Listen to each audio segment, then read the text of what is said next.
We have had a sudden pandemic-driven great inflation. Can you state that the great inflation of the last 2 years, 3 years is over?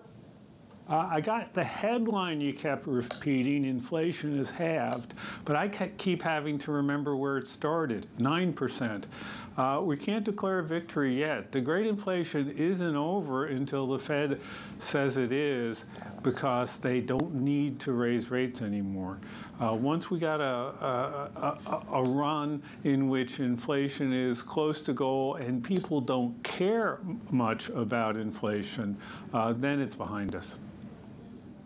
Well, Vincent, let's talk about what threshold it will be okay for inflation to fall down to. Are we seeing a greater acceptance, perhaps in backroom discussions, of a 3% inflation rate rather than, say, a 2% target?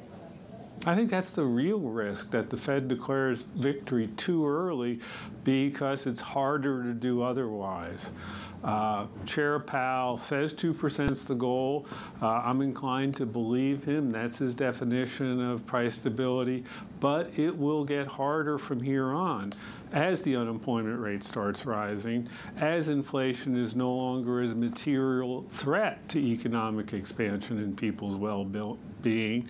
I think you raise the issue. What happens in about 3-4 months when we get another string of good readings on inflation and troubling readings on unemployment?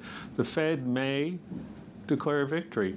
The problem is not that 2% is immutable. They didn't really have a great discussion of defining price stability as 2%. It's, however, having drawn the line in the sand, you lose credibility if you don't act as it is important.